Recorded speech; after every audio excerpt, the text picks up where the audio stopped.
wastewater. I'll not go into it. This is typical wastewater disinfection site, primary treatment, then secondary treatment, then the tertiary treatment. What we do in tertiary treatment, we do disinfect. Whatever processes we have introduced, there are protozoas, bacteria, viruses which have come up because of the processes, and before being discharged into the natural water bodies or to be reused, you have to disinfect, you have to kill those bacteria, and that's what this disinfection is all about.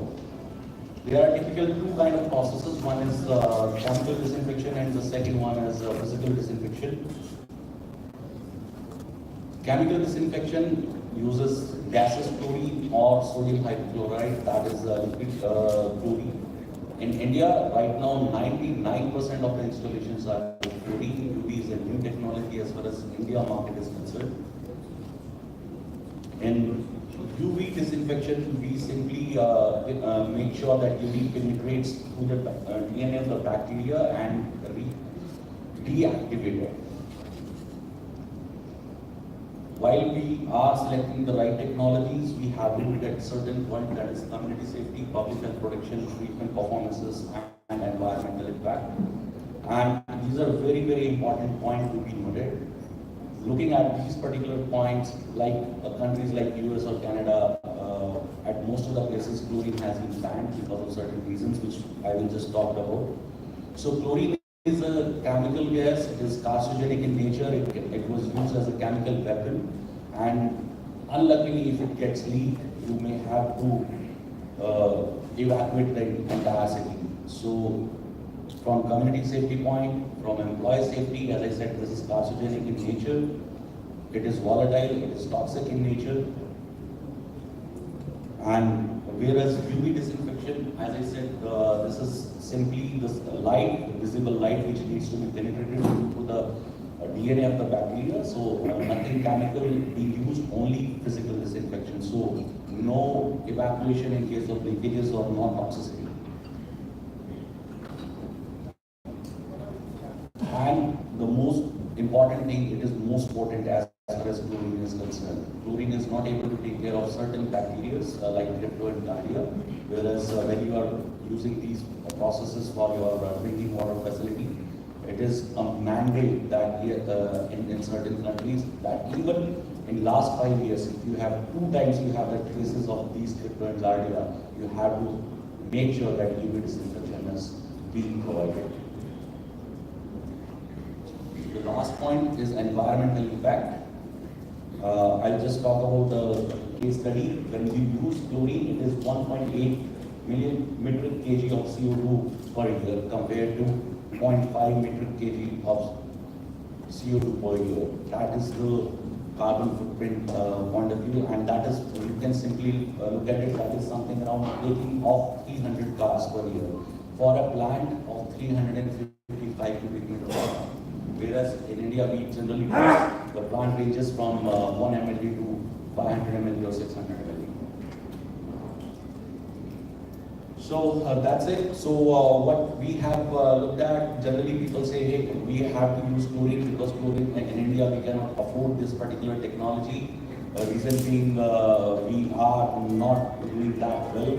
So this is a myth about the technology. I will not share those details. We can discuss on one-to-one. But what we can say that within 6 years you get your payback period. So there were certain myths about the technology, but those are not true as of date. These are some of the installations: 170 MGD, more than 500 installations since 2003 in China itself, and some of the just installation over here. And as I said, that most of the countries, most of the places, chlorination has been banned since 2002. US has seen 30% of the plant coming up with the UV, whatever the new plant. So total out of the total installation, 30% are on UV, and whatever new plant is coming, that is coming on UV, not on UV. That's it. That's from my side. Thank you. Thanks a lot. Thank you. Now we call upon the last company, and I will be one of our larger companies in India, Bombardier. So may I now call upon Ravish to come on stage and talk about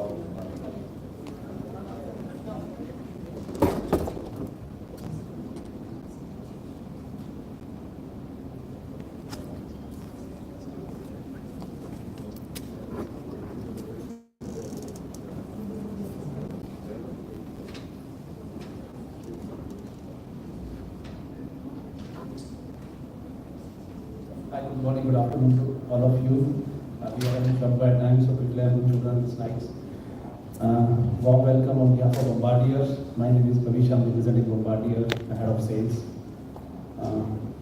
Bombardier is the market leader for rail and plane, and Bombardier is one of the company who works in rail and plane business.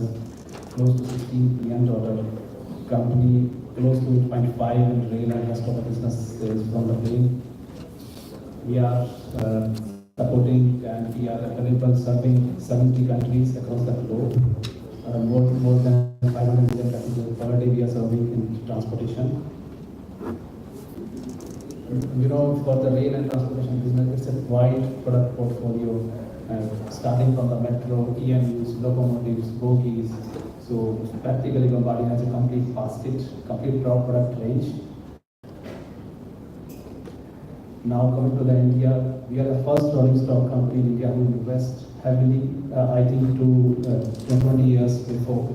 We are the market leader in India, particularly for metro business. We have two major plants in Vadodara. One is manufacturing in metro for Savli and second is for the propulsion system in Maneja. For propulsion, we are the market leader. In fact, again, for supporting locomotives, propulsion for passengers as well as freight. These are some success stories. Again, for DMRC, more than 50% ridership is running on Bombardier wheels, Bombardier metros. For propulsion also, our propulsion system is also executing in MRBC, in Suburban, in metro. Then Bombardier is the first company in India who is exporting metro coaches even in Australia, Queensland. The project is running on. It's a major project for 450 car. So that's the strength, that's the gravity in Bombardier India, what we are looking for. As well as for bogies, we are exporting for Middle East, Brazil, and this all comes from India plant. That's the beauty. Again, Make in India campaign. The Vadodara is the one entity and second of the export. So we are trying to develop this Savli plant as a low-cost manufacturing facility in India, who is going to support not only for India as well as for the export project for Southeast Asia and Middle East. Long-term partnership, we are looking for the long-term partnership because it's a big segment, high volume orders for financials, technology, innovation outcomes. Continuously focus on developing our key strengths. We have more than 2,500 employees, and we have dedicated R&D center in Hyderabad who is supporting India as well as global projects. So that's the brief. We have complete product range, metro segments, all those things. Thank you guys. Thank you, Pravish. So we come to the end of all the presentations by the Canadian organizations. You'll be happy to know that post-lunch we have this business-to-business discussions. So if you would like to meet any other companies who have presented here, please feel to get in touch with us and we'll try and see how best we can talk. Thank you very much.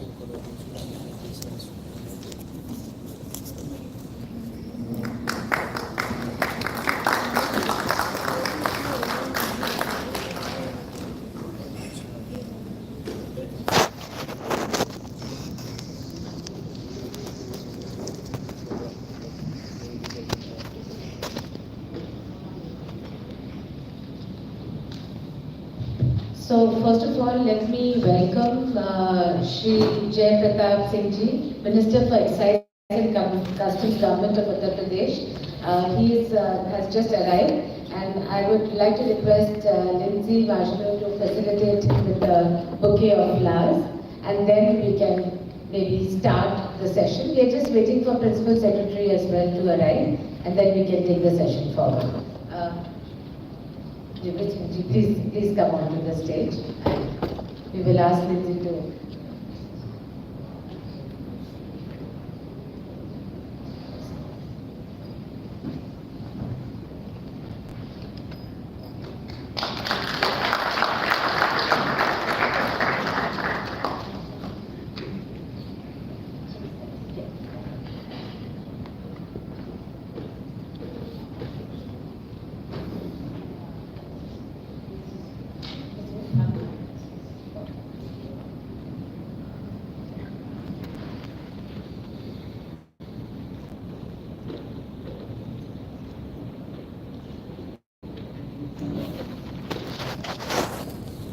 We are also going to be waiting for Shri Rajesh Kumar Singh, Principal Secretary Industrial Development. He will be here in another 5 minutes. I think we can at least start by, let me give Shri Jai Pratap Singh Ji a feel of the Canadian, the delegation that is here, and what we are hoping to achieve from the state of Uttar Pradesh. Basically, Canada and India have a very long-standing relationship, very deep relationship between India and Canada in the sense of trade, in the sense of people and people ties. Trade has gone up tremendously in the last few years, and I think Lindsay will talk a bit more about that when she speaks. The people-to-people ties have also gone up. As Lindsay had said in her presentation, there are more than 300,000 visitors that have increased to Canada from India, and 30% increase in students going to Canada for education. So I think an overall interaction and engagement between India and Canada has been tremendous over the last few years. We are now looking at increasing the relationship and business engagement between between Canada and the state of Uttar Pradesh. Uttar Pradesh is one of the fastest growing economies within India, and it also has the maximum number of smart cities declared under the Smart Cities Mission. And in this way, we are very happy that a lot of the PMC heads and municipal commissioners of the various cities in Uttar Pradesh have come here.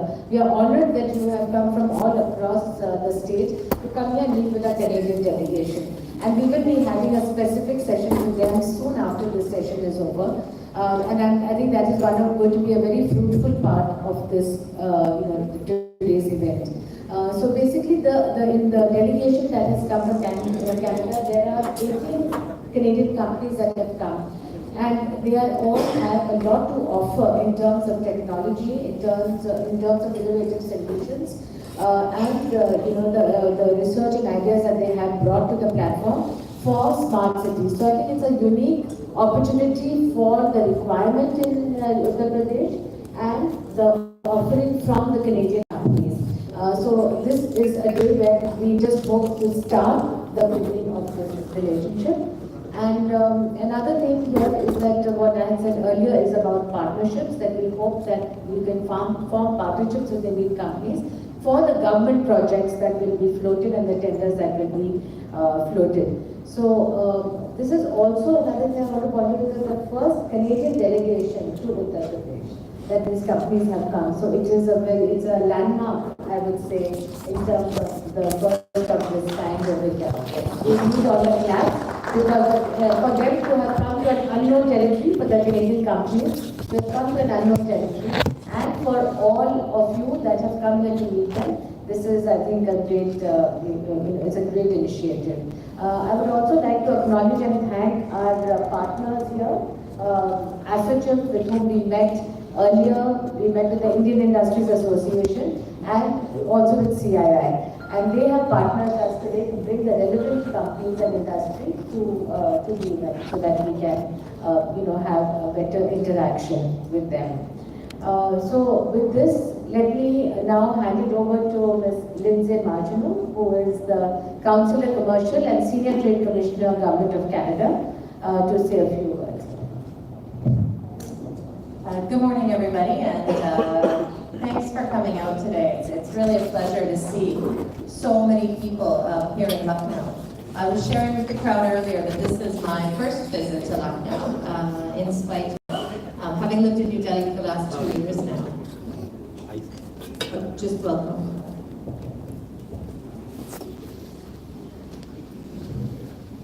So we'll just welcome Shri Rajesh Kumar Singh, Principal Secretary, Industrial Development.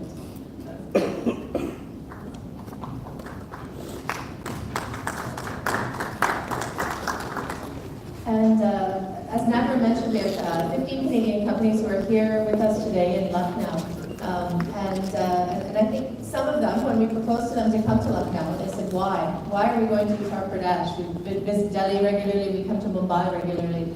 And so one of our jobs is to make Canadian firms understand why this state and why this city are so important. One of the interesting facts that I shared with our Canadians this morning is that there are as many children under the age of 6 in this state as there are people in Canada. So the tremendous volume of your population and the tremendous experience that you all have developing smart cities, we see as a lot of opportunity for our Canadian firms. Just to share very, very briefly, Canada is considered to be a world leader now in architecture, construction, and engineering. We're the 4th largest exporter in the world of these services, and that's pretty significant. We have a very strong domestic sector in engineering and the building of smart cities because we have grown our own smart cities. Toronto, Vancouver, Calgary, Montreal, some of the world-leading top 5 cities to live in and do business in are in Canada. And for that reason, we feel that our firms, many of whom are here today, are really at the forefront of new innovation and technology that they can bring to the smart cities in India. So with that, I will pass it back over to Natasha. Thank you.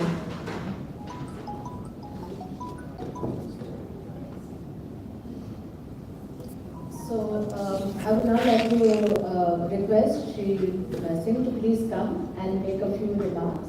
And probably, so we have about, as Lindsay said, about 15 Canadian delegates here who have come, who are very strong with the technology and expertise in smart cities. And that's being having so many smart cities here. I think it's a unique opportunity for them to meet together. Also, our industry associates have brought in a lot of the Lucknow people here, and a lot of the municipal commissioners and the head of DMCs from the cities of UP have come. So I'll ask you please to address them and give your. Thank you very much. First of all, at the very outset, let me apologize for being a little late. In fact, I was engaged in a meeting in the morning, and as soon as I got this information that this conclave is going on, I made it necessary to this place. Of late, we have invited eyeballs across the globe that UP has emerged as a very investor-friendly state in India, and I would be delighted to share with you that in industrial arena we have been registering double-digit growth rate in UP. Why UP has emerged as a favored destination? This is a small presentation I have brought. I would like Gaurav, please Sukanto, 40-50 slide presentation is there. My colleague will present it 5 to 10 minutes. Please just put it on.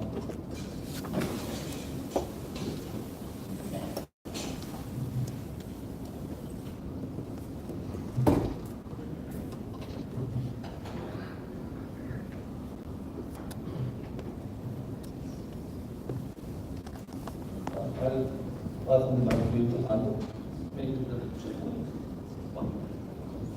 Good morning. So actually, whatever support, I just show a brief presentation so that all the swings are backed by some facts. So UP is the 4th largest economy in the country, contributing 8% to its GDP. It is home to 16.5% of India's population. So which is the concept, if it had been a country, it would have been the 5th largest country in the world in terms of population. And it has a large consumer base, given the 16.5% of India's population. And not only the population large, 56% of this population are in the working age group. So that makes it one of the largest labor market in the country as well. So, and we have the largest number of SMEs in the country, in both organized and unorganized sector, which is around 14%. And then, given all these strengths, it is also, the strategic location of the state is also a very important factor. So it is close to the national capital region. It has the strategic market depth of the eastern and western part of the country, as well as it is located at the cross section of the eastern dedicated freight corridor and the upcoming western dedicated freight corridors. So, and the upcoming National Waterway 1 is also a significant, the state has a significant part of that National Waterway. So I'll just give the audience today with this focus on these key sectors. One of the most important sectors is the infrastructure sector. We have the Lucknow-Agra Expressway, which is of course one of the best, considered one of the best expressways in the country. We have similarly the Purvanchal Expressway, the Bundelkhand Expressway, various link expressways that are upcoming within 3 to 4 years. We are expecting this to come up. The major national and international airports are already there. The Agra airport and the Jewar airport, the upcoming Jewar airport is one of the key attractions in the state. The logistics sector is also upcoming, given the cross-section of the Eastern Dedicated Freight Corridor and the Western Dedicated Freight Corridor. We are expecting a large boom in the infrastructure and the logistics sector in the state. The state has already launched an warehousing and logistics policy, a very attractive one of the pioneer states to do this in India.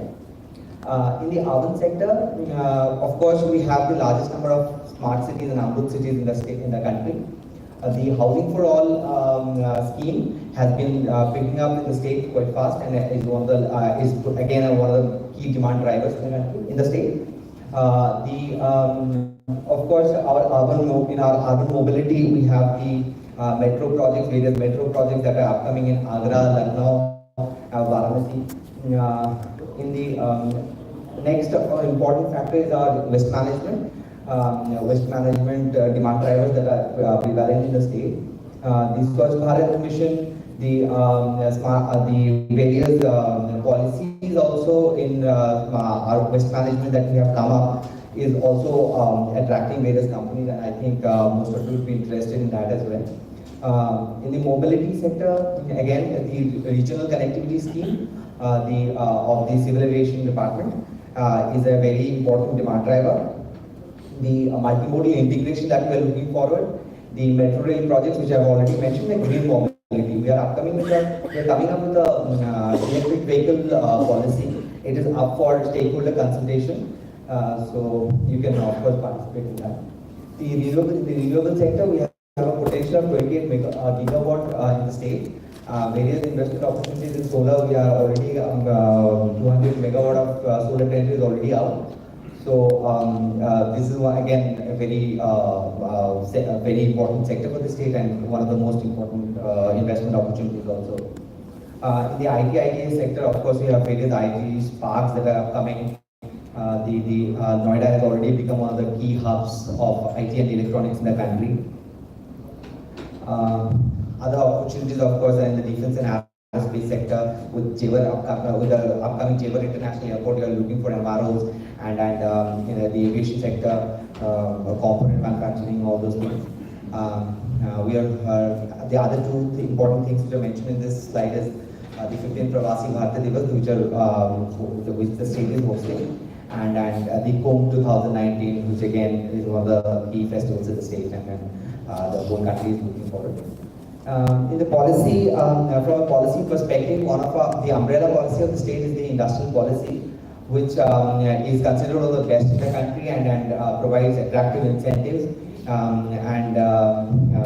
Complemented by these policies are our sectoral policies. We have so many sectoral policies, almost all the sectors are covered. And we are recently coming up with the electric mobility, the electric vehicle policy. This is up for stakeholder consultation. You can provide your valuable feedback for that. Ease of doing business, again, 92.87% of all the central government recommendations have been implemented in the state. We rank in the top 5 states in online utility permits, our single window, and all of the parameters that are mentioned here. So primarily, to sum up, we have all these, our locations-based strategy. We have the set of policies and complemented by, of course, our sectoral strengths. So over to you, sir.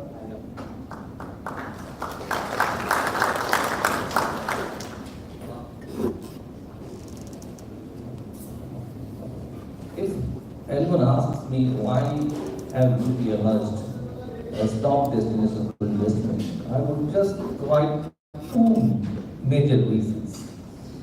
Number one, the political leadership is very, very investor friendly. And I can tell the entire audience here, Honorable Chief Minister of UP personally reviews it at his level, and he personally tries to remove whatever obstacles are on the way of implementing, an investor, scheme, things here in UP. And because of his positive, dynamic intervention, we have been able to overcome all the difficulties. And therefore, the translation of investment intent into reality is very smooth, very fast. So that is one positive thing. UP apart from demand, therefore the growth is likely to be there. Maybe for a decade I can predict it will remain at the same level. Number three, positive quality with the state is, as all of us know that production is a function of capital and labor. Now I'll come to the labor part. UP is one of the unique states where the actual wage and the aspirational wage, they are almost the same. If you go to any state in India which is industrially advanced like Gujarat, Maharashtra, Tamil Nadu, Karnataka, the aspirational wage has gone up, actual wage is low. Therefore, labor productivity, if you look at labor productivity in both states, UP will figure in a much better shape and size. So these reasons put together on macro basis make UP a real good destination for investment, where your investment would be translated into actual reality very soon. We are proactively interacting with industry on day-to-day basis. We have got 4 strategic business units here that was under my command and reports to me every day. And in a fortnight, my chief secretary reviews all these investment related projects. Today was one of such meetings. I'm coming from there only. So because of all these, the sailing is very smooth, and we are committed towards this investor friendly environment come what may. Thank you. If there is any question, etc., I will take up subsequently later on. Thank you.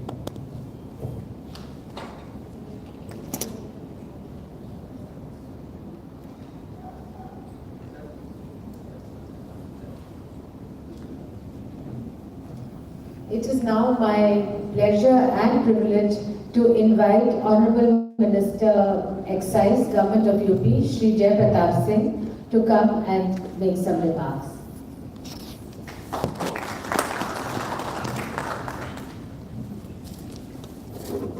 Thank you, and good afternoon to everybody.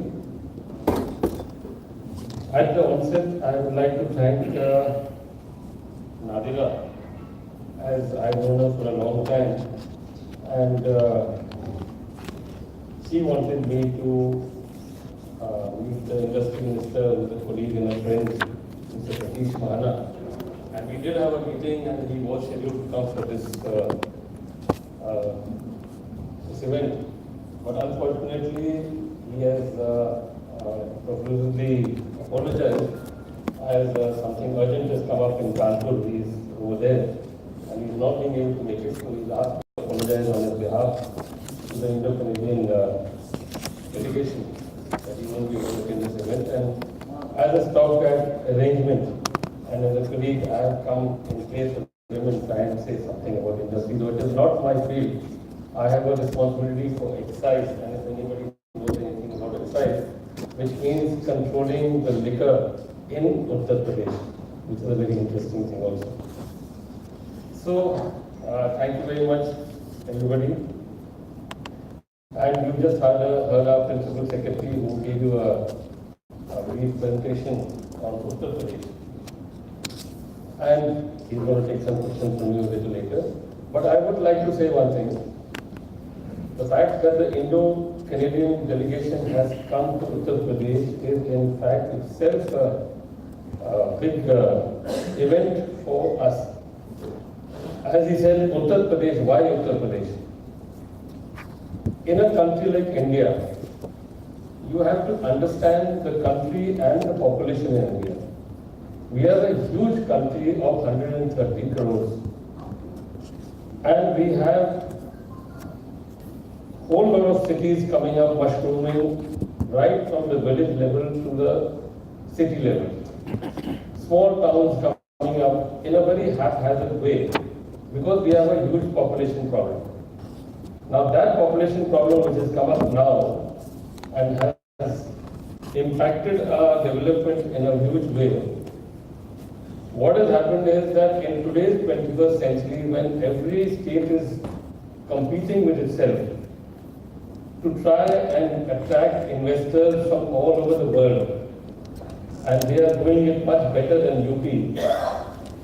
But now we have a chance because our entire system in this country is governed by the political leaders of our country. Today you have a different leadership at the center and at the Uttar Pradesh level. And at the Uttar Pradesh level, as the Principal Secretary told you about just now, our Chief Minister, which is just, and our government is just about 15 months or 16 months old, we have initiated a lot of action to create an atmosphere, environment where people like to get attracted and come to us. And one of the basic infrastructures was electricity and roads, which we are trying to improve at a very fast pace, which is very necessary for any industry or for any company to come and work with us. And over and above that, Uttar Pradesh is people who are a little bit known to UP or who know a little bit of UP's background. We did have a very bad reputation earlier, and that, if I say, connotes to a lot of different aspects. But over the last 17 months or 16 months, we have tried to stabilize that and have stabilized at a very fast pace and got the law and order situation to such a low level, at such a level that we do not have any such incidents which can affect the industrial development of this state. And so you have a 22 crore population of Uttar Pradesh, which I think may be bigger than Canada also, much more I think. So you have a huge population of which the Principal Secretary also emphasized the demographic situation of the state. A huge man force over here, a labor force, and a very strong middle class which is now coming up in terms of money and being able to buy a lot of things, wanting development, wanting to be at this, to develop itself at the same pace as what other states are doing, or whatever is available in the country, in each other country all over the world. We want to be also in pace with all countries.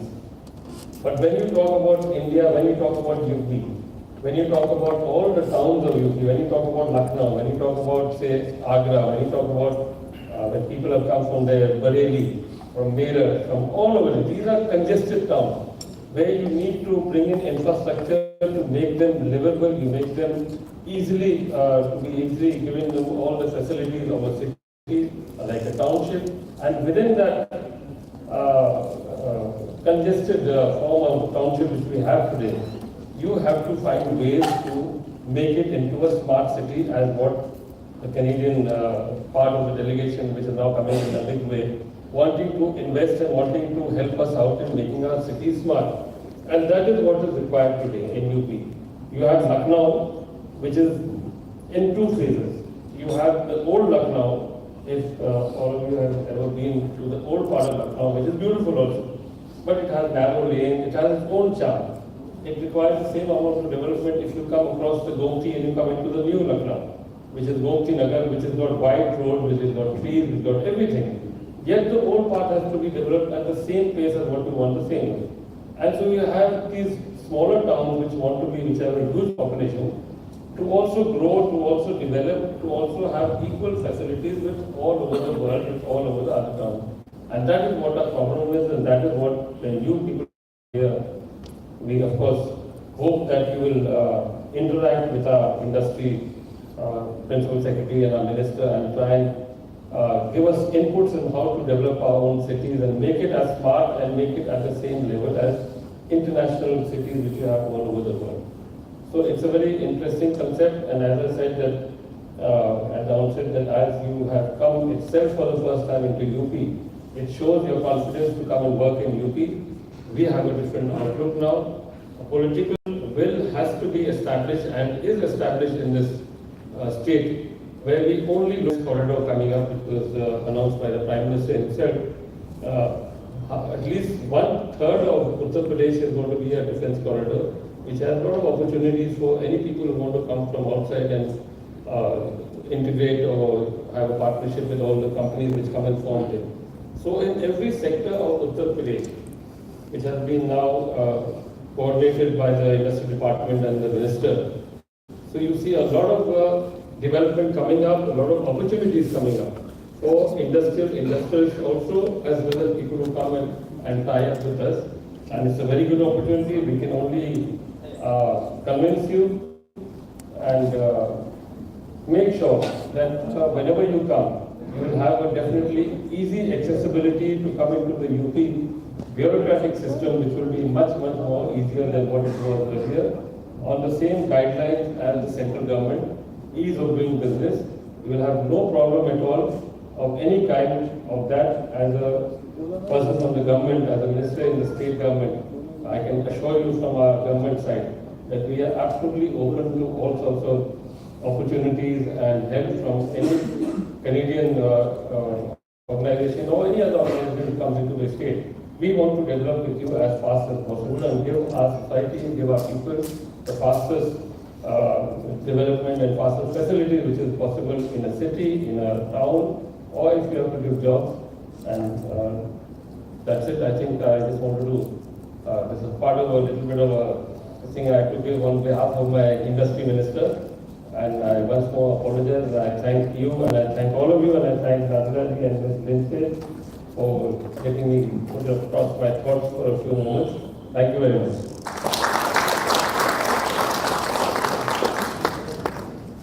So, while I, really appreciate all the remarks, the one thing I won't agree with him is that when he said that he's a stopgap for the minister, but I want to assure him that he was very much a very important part of this event, and his remarks were being looked forward to by all of us.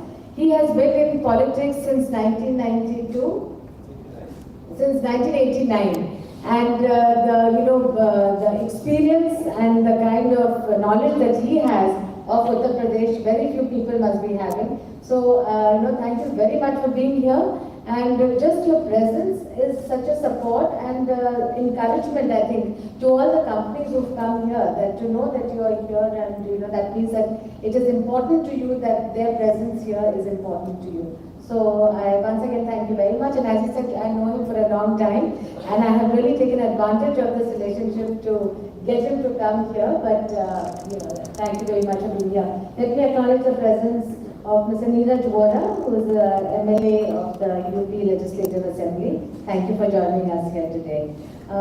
So I think maybe now we can, would you like to invite some question answers to Principal Secretary here?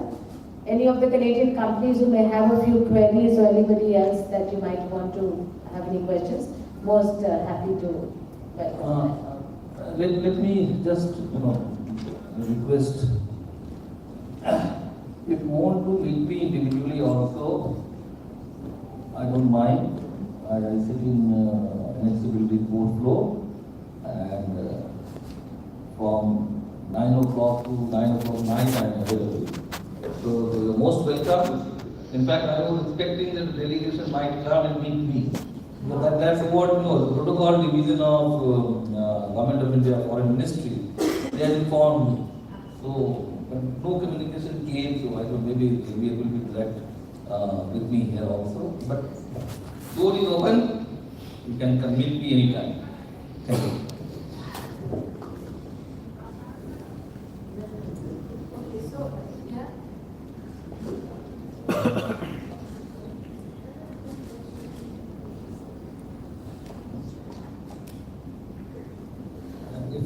So let me, If there is little delay in asking question, may I share one small anecdote?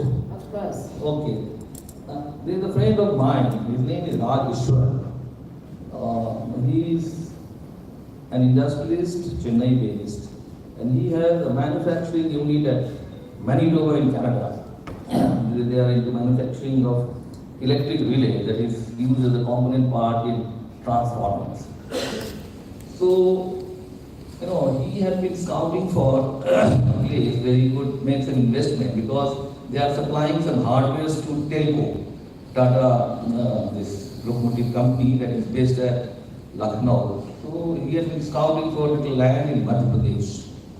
When I heard that he wants to make an investment that will Madhya Pradesh, I contacted him and I offered him that, you know, we also are equally good.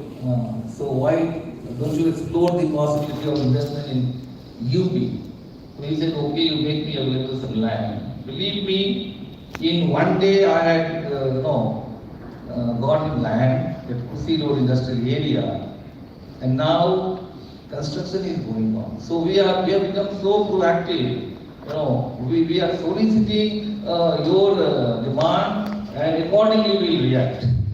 So there is a great opportunity exists in UP, and you would also realize that your decision to invest in UP, it will be fruitful from whatever perspective you look at it. Thank you. So, may I now request Shri Vijay Acharya from Assocham? They are releasing a journal today. So, Vijay, if you don't mind, if you could please release that for today, the issue.